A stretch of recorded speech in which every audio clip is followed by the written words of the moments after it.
going on, YouTube? Back at it again, man. On this nice, beautiful day in January. We're once again blessed with 50 degrees. But today's project is a 520 chain install. I kind of already start doing the breakdown. Simple job, I would think so. You might ask, why change your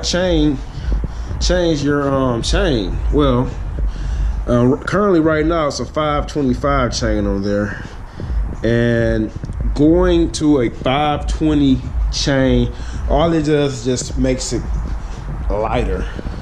That's the only true benefit of adding a 520 chain.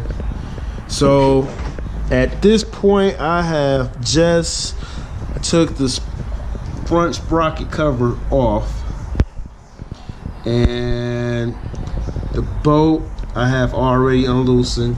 And prior to the bolt, it's like a little tab right here that you gotta kind of bend back in order to get this bolt off. And if you want to know the bolt size or the socket size to use, it's a 32 millimeter. I had to pick this up at our local parts store, auto parts store, but it uses a 32 millimeter socket.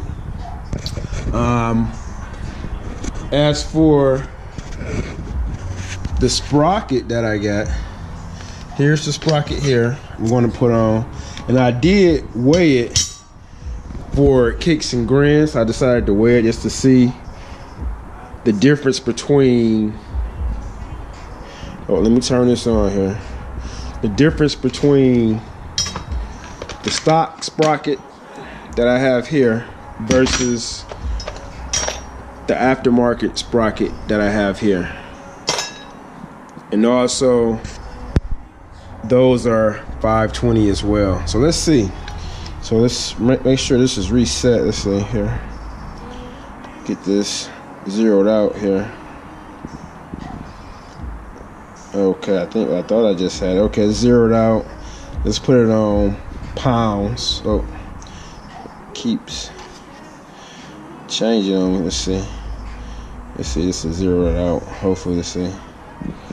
All right, it's zeroed out. It's on pounds. So I'm going to take the first sprocket, is the stock OEM sprocket. This is a 45.2 sprocket.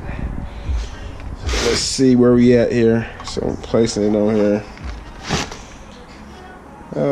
Not too bad. What we have? 1.4. So 1 pound, 14 ounces. Not bad, not bad. So let's check out the other sprocket here, which is the aftermarket sprocket. And what do we have? We have 1.12. So 1 pound, 12 ounces. So we say to what? Maybe 2 ounces, which is not bad. They're all weight counts, so you might say it's not much, but every little bit of weight counts. As you know, 16 ounces is a pound, so hey, it all adds up.